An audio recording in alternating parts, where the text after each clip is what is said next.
Good morning, Daniel. Morning, Dan. What are we talking about today? Today we're going to be discussing pushing families to spend more, the concept of tipping, and price versus value.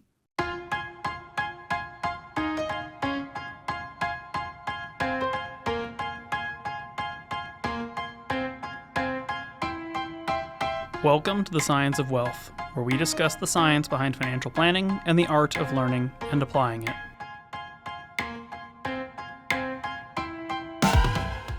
Okay, spending more, spending on things you've already spent money on, and price versus value should be an interesting roundup. So hit me. Talk to me about pushing families to spend more. I think it's a unique problem. It's definitely not the norm we see with families. However, it is something we run into. Some individuals and families simply have goals and aspirations and need a certain sum of money to achieve those goals and simply save more. Whether it's greed or fear or maybe a mixture of both, I thought it was a really good topic to talk about here today. So first and foremost, to start it off, Dan, what does oversaving actually look like? And how do you know it when you see it from a client's standpoint?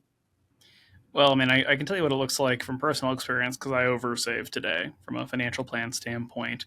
Uh, in terms of how that really shows up in real life, it is maximizing your opportunities to save, particularly on like a retirement tax efficient basis, at the expense of your present life and in a manner that is not conducive towards kind of saving an adequate amount, but saving literally too much. So, some really direct diagnoses for some folks are people with a level of income or a level of lifestyle expense that doesn't require that they do something like max out their 401k, who are doing it anyway. And in that context, you have to be a little bit careful because some people should be saving more or are not saving enough. Some people need to play catch up. But to give you just sort of a made up example, it's somebody who is earning, let's say, $75,000 a year, who is putting $23,000 into their 401k and is also max funding a Roth IRA.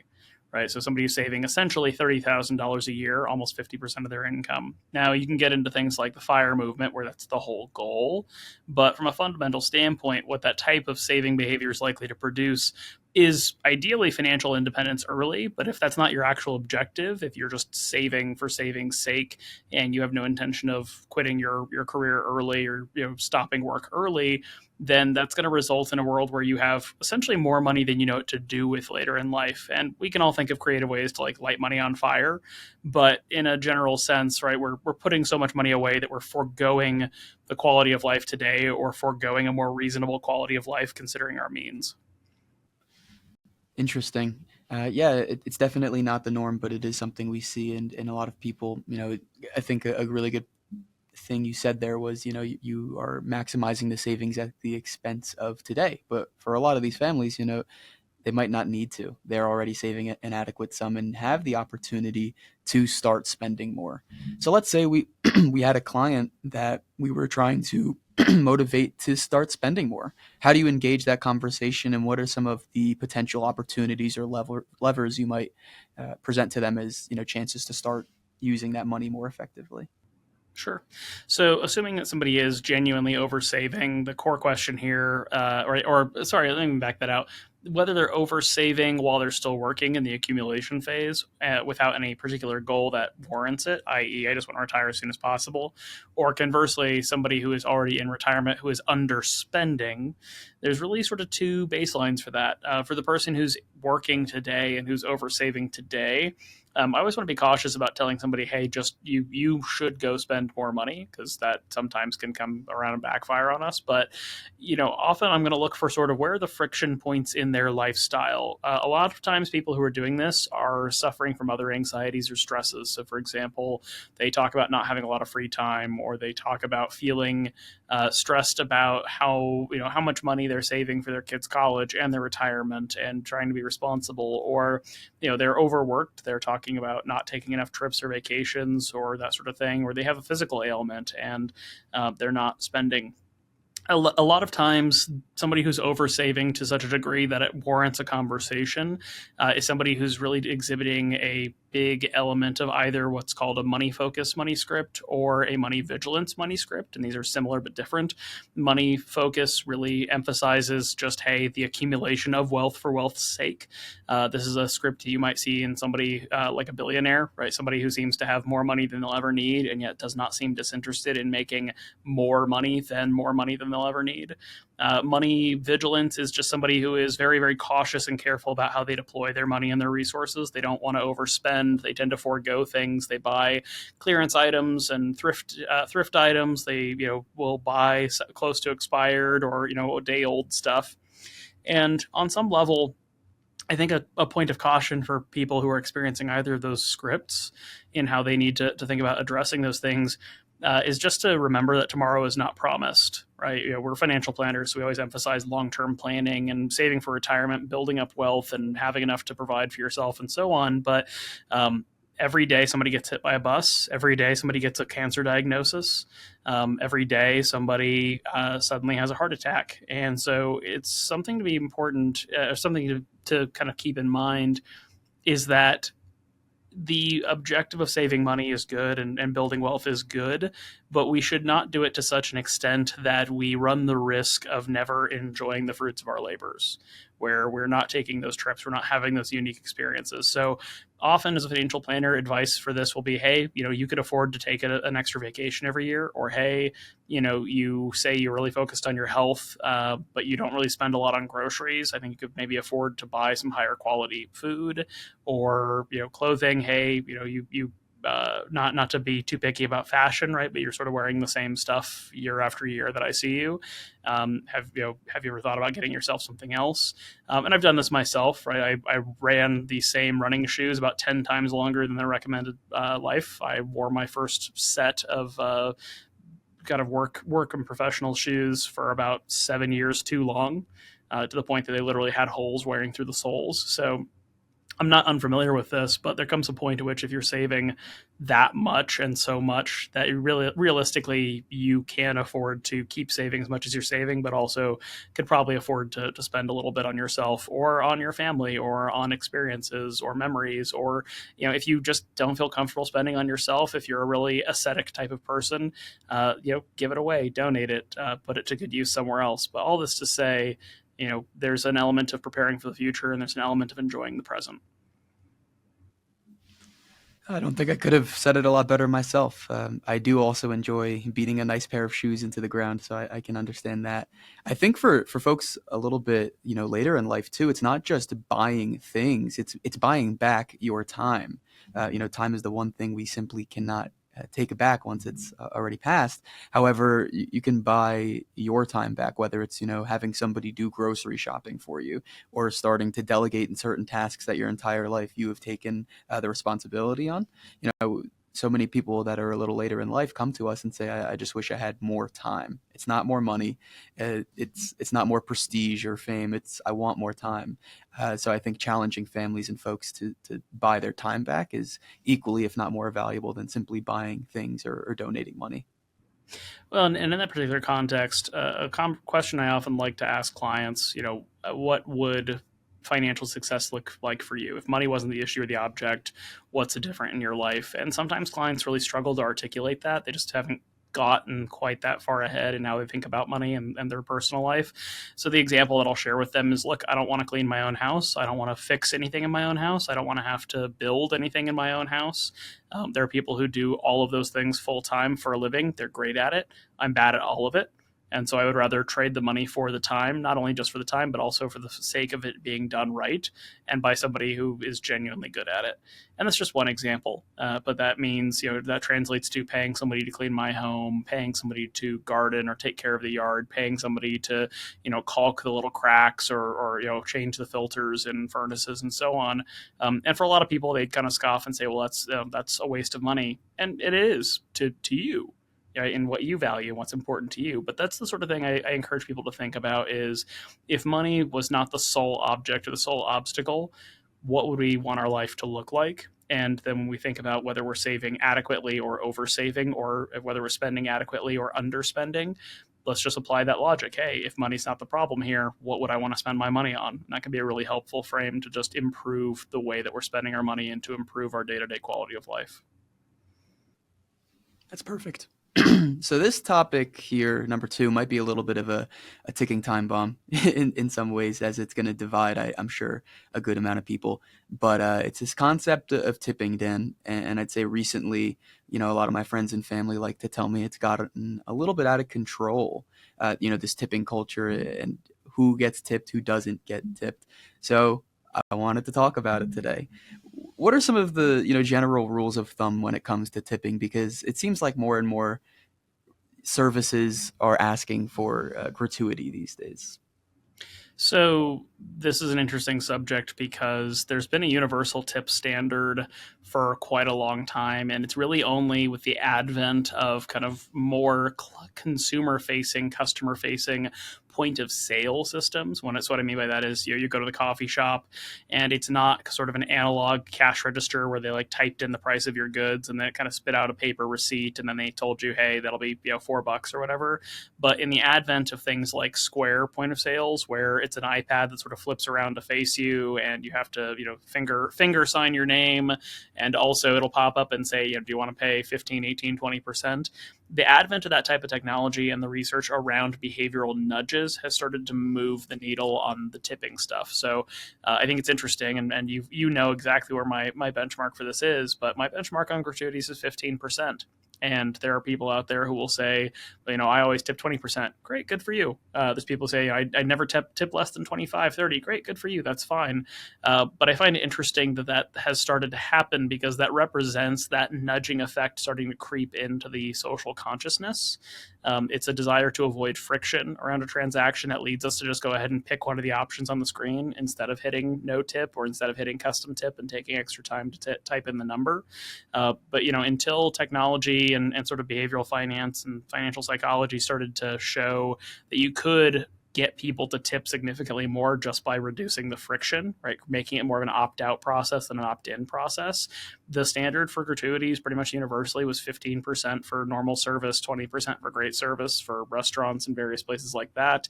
And then you had, common sort of benchmark standards of, let's say, like $1 for a coffee or $1 for a drink at a bar.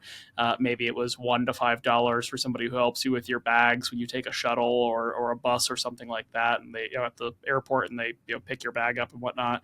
So there's all these little kind of arbitrary rules that have been around for a long time, but we're starting to see a pretty aggressive expansion of those through the lens of behavioral finance and through financial technology that is fundamentally designed to kind of manipulate you or coerce you into you giving bigger amounts of money.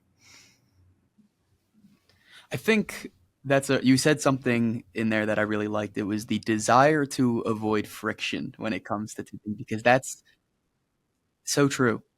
I see people when they turn that kiosk or that iPad around, they look around, see if anybody's looking because they don't want people to judge what they're tipping. I should have asked this question first, but I do think it's important because people do it blindly, this desire to avoid friction. But what is the actual purpose of a tip?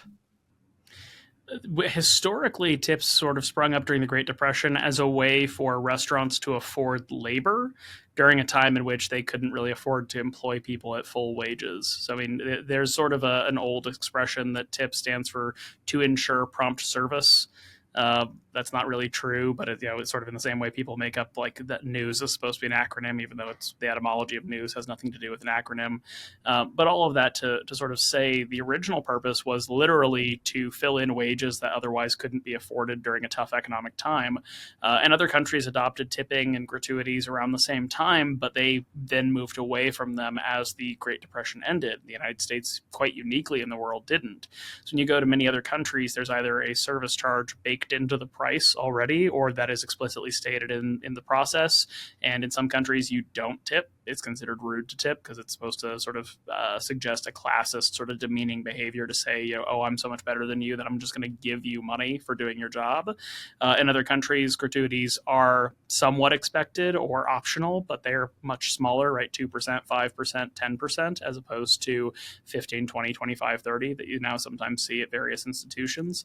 But we're also seeing tipping creeping into sort of absurd areas, right? You hear anecdotes of people going through self checkout systems at some stores, and the store says, "Do you want a tip?" And it's like, dude, I just bagged my own groceries. What do you mean? Do I want a tip?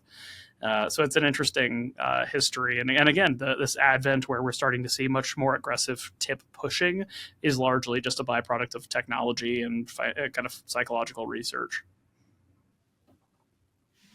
Interesting. So it originally started as a way to subsidize a portion of employees' income at service-based establishments, it sounds like. So that being said, do you still think the American consumer should be required to pay a portion of the employee salary via tips still?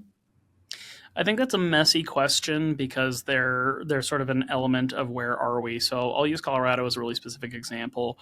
In the Colorado Constitution, there is a tip credit. The Constitution states that you cannot have a minimum wage for tipped workers that is any lower than I think it's $3.07 or $3.08 than the normal state minimum wage. And at the time they passed that law back in like 2004, 2005, the difference between the minimum wage and that tip credit was essentially a 50% margin. So it was something like $7 minimum wage at the time, and you then couldn't pay tipped workers essentially less than about 50% of the minimum wage. But that tip credit does not change with inflation, so it's remained the same. So today in Colorado, a tipped worker can't be paid less than something like $11 and some odd cents per hour. And that's created an interesting conversation here in Longmont and in Boulder County, where there's now several proposals, and some have passed in certain municipalities and areas to raise the minimum wage pretty aggressively. Boulder County is on a trajectory to raise it to about $28 an hour by 2035. Boulder's on a slightly more conservative trajectory, but is still going up there pretty quickly.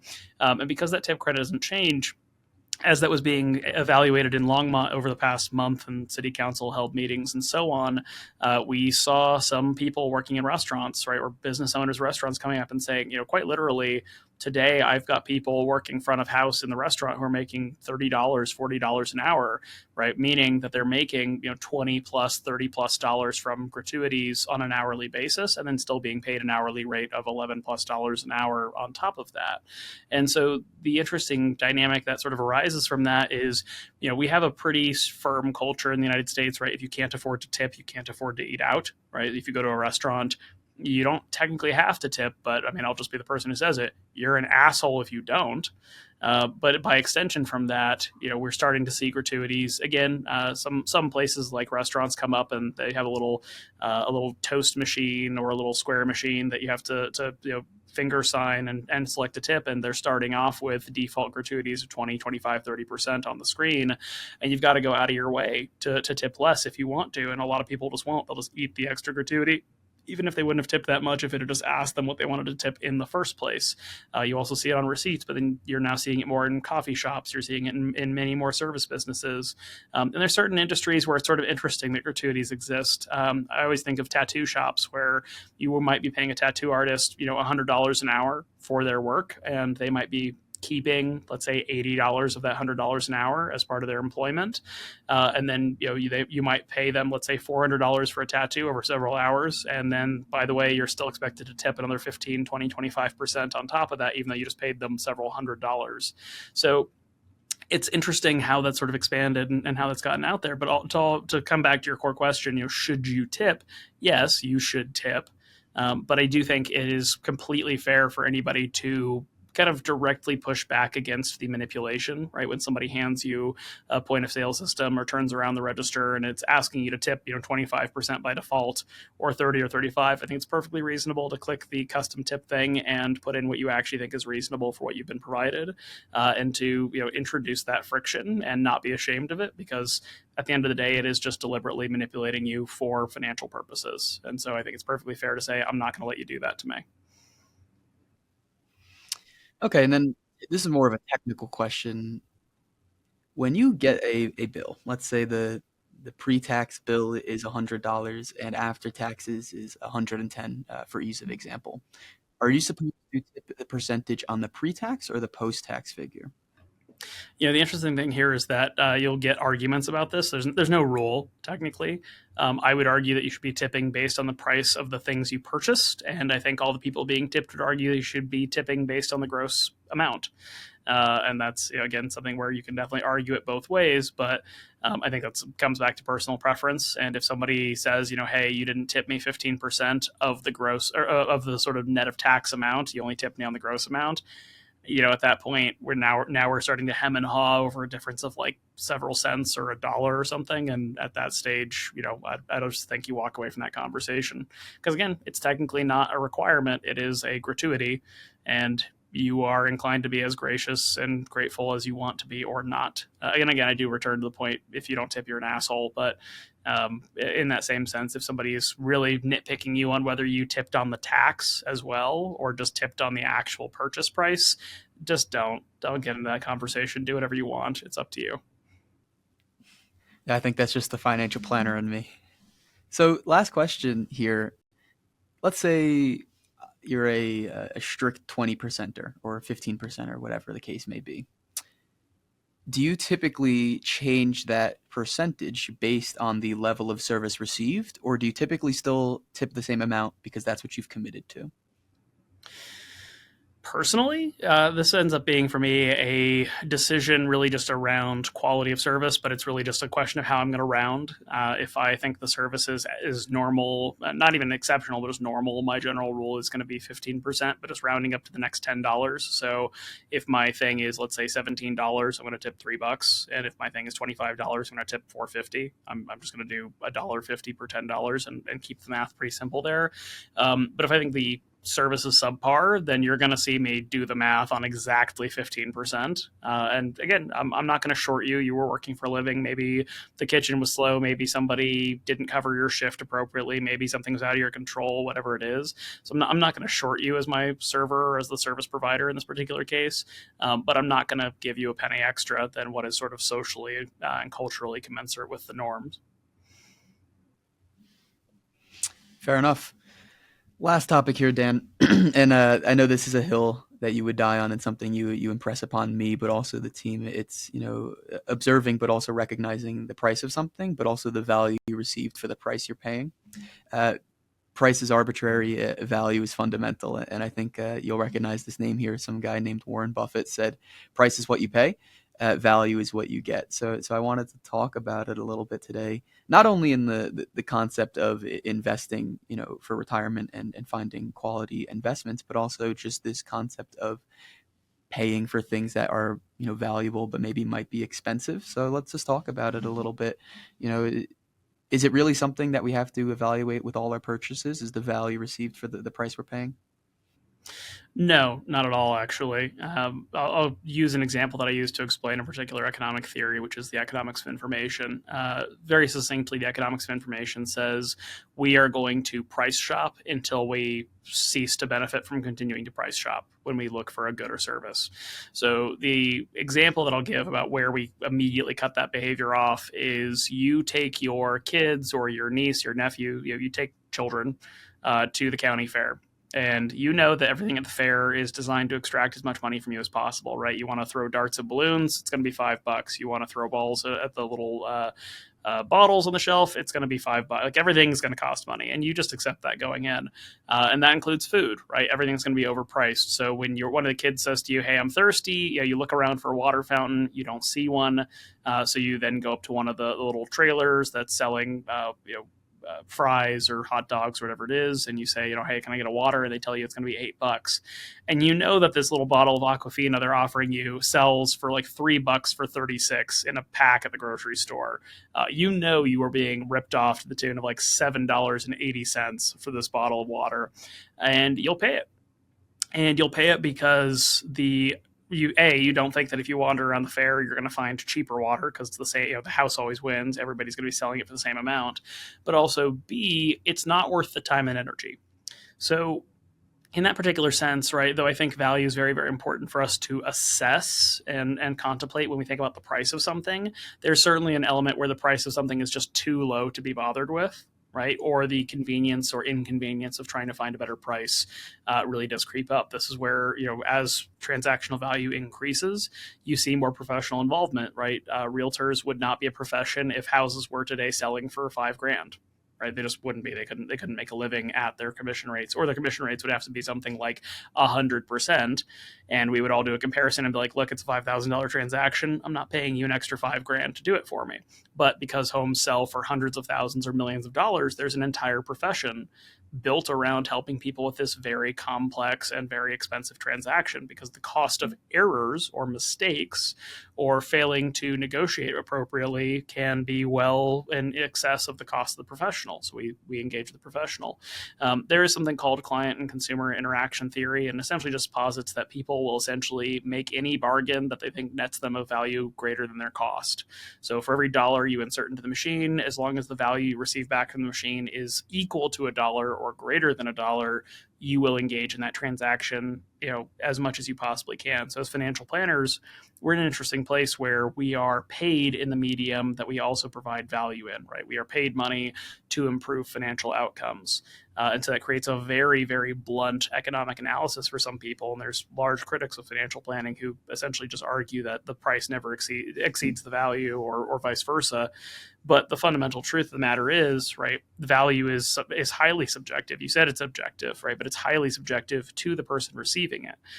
Somebody may not find it valuable for us to manage their portfolio. Somebody else might think it's the most valuable thing we do for them, even though the service is fundamentally the same between those two parties. But by extension from that, anytime we engage in a consumption decision, we are always making a price value assessment. It's just a question of whether we are going to spend a lot of time on due diligence and assessing that transaction, or whether the cost is so nominal as to remove the value of bothering to assess or do more due diligence and make a different decision potentially. That's interesting because there's certain things even I personally buy that I know are expensive. However, I know they're valuable relative to the price. So I don't calculate the ROI, or I spend a dollar, I will receive a dollar. So one of the rules or things I personally try to live by is anything that touches the ground, I'm not going to cheap out on. So, my shoes, tires on my car, uh, my golf clubs, they touch the ground a lot. And things like that, the practical things that will serve me long term. But I don't see the benefit or the ROI personally from, buying a quality pair of shoes over a dumpy one that I'll have to repurchase the year after. So how do you, weigh some of those purchases where you might not actually see the tangible value uh, immediately in a numerical standpoint? Well, I mean, let's just contemplate it in terms of the subjective value, right? So there's plenty of studies out there that show that while people are very inclined to overspend on assets, they tend to largely derive much greater kind of sort of psychological satisfaction and happiness from experiences. And it's interesting because those things overlap a little bit, right? When you buy your first $1,000 big flat screen 4K TV, you experience a great deal of joy. You put it up on the wall, you turn it on, the picture's crystal clear, you get to watch your first football game or whatever it is on it, and you're just like, wow, this thing is so awesome. And a month later, it's just your TV, and you no longer derive kind of direct emotional validation or enjoyment from it. It still can entertain you and provide value, but you don't ascribe the value to the TV. You ascribe it to the content you're consuming.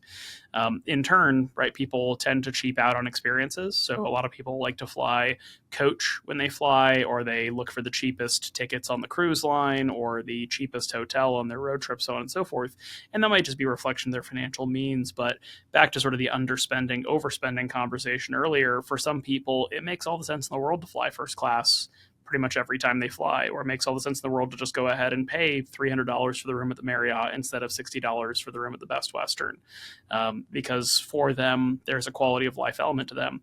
This gets into a little bit of sort of like a Ramit Sethi, spend cut ruthlessly on things you don't enjoy and spend frivolously on things that you do. This is perfectly subjective to it, but I think everybody has to establish their own rules, right? Some people eat organic.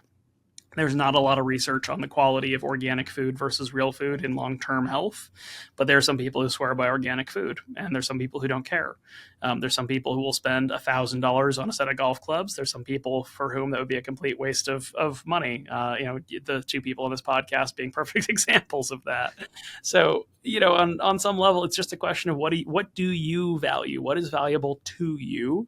And beyond that, don't overthink it.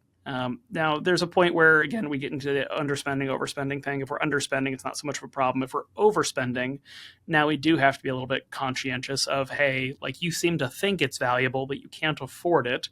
So at that point, how do we reconcile those kind of conflicts?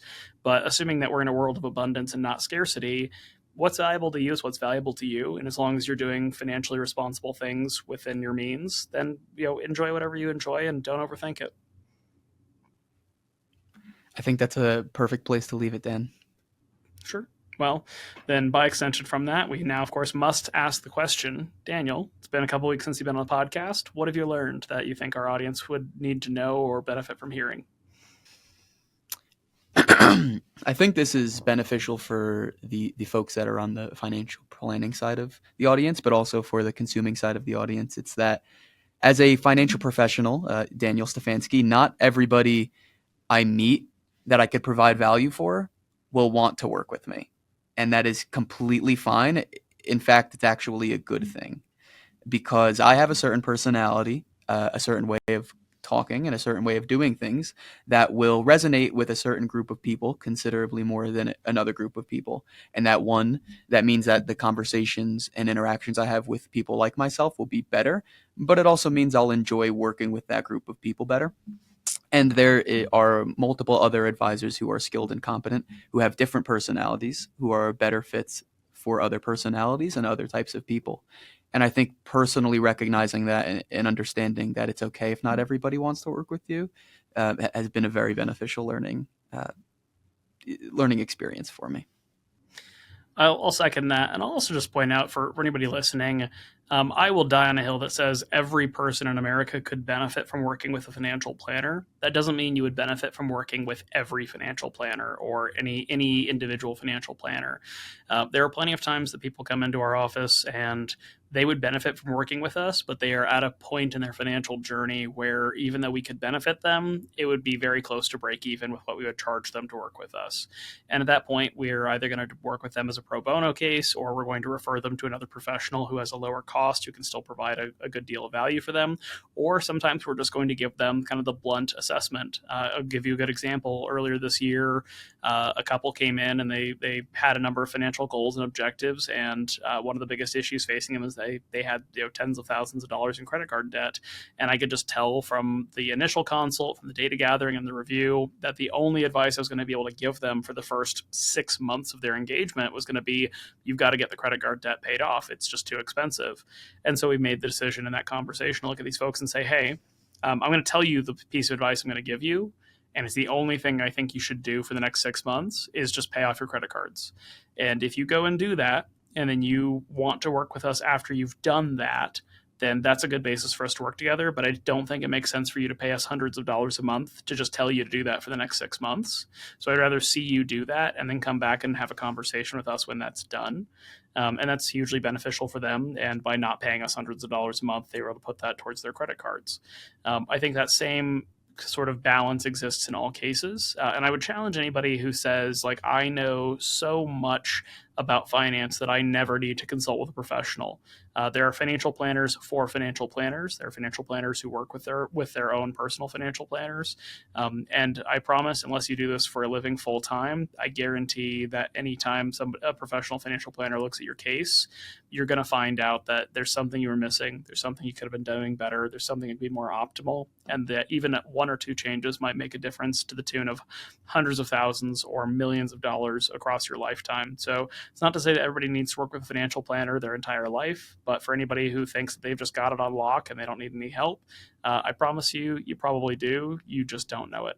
And so in that sense, whether you want to talk to somebody today or talk to somebody later, listen to Daniel here when he says, hey, not everybody's going to be a fit for him. Not everybody's going to be a fit for me. But take the time to get help at least once and just figure out, hey, am I actually on the path that I think I am, or would I benefit from further help?